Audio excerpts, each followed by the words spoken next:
Well, in Los Angeles, a teenage Tanzanian girl who went through almost unspeakable horror and pain now has a positive outlook for her future. CNN's Sarah Seidner explains why Bibiana and her sister were constant targets back home. 1, 2 this time. Bibiana Mashamba loves to dance, run, and jump, but at 16 years old, she's having to relearn how to walk.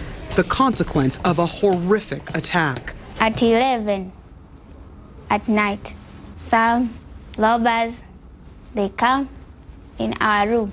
The robbers were after her bones, and they got what they came for. They come, they chopped my leg and my 2 fingers and this leg.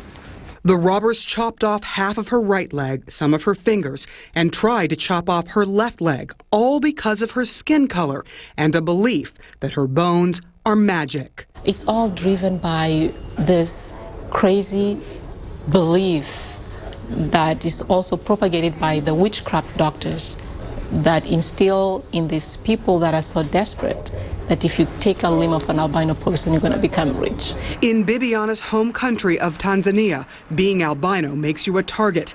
After 10 months in the hospital, Bibiana and her sister feared going back home. I was afraid because if I could go back again, they could take my another limbs. You're afraid of being killed or that they'd come back and try to cut something else off? Yes. Tanzanian politician Al-Shaima Kwagir heard her story and took the Mashamba sisters in. She is the first albino to hold office in the country, put in place after the government outlawed witch doctors trying to curtail attacks on albinos. But the attacks continue, leaving people like Bibiana with lifelong hardships.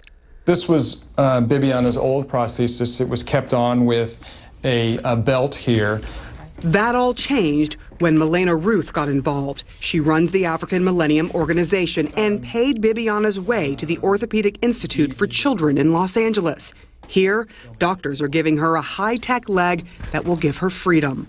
I'm happy because I'm alive and I'm here in a good place, so I'm happy. While Bibiana smiles through it all, Tindi can't bear to see her sister suffer. Most of the people, they're hating us, they try to hunting us, or they say bad names. This lead comes straight up for me. Their dreams for the future are shaped by the trauma they lived through, a trauma Tindi wrote a song about. There is some people who killing albinos. Tindi wants to be a Tanzanian judge to administer harsh punishments to violent criminals. And Bibiana wants to be a doctor, not just any doctor, but an orthopedist, so she can help heal other children's bones. Sarah Seidner, CNN, Los Angeles. I am so tired. And we'll have more news right after this.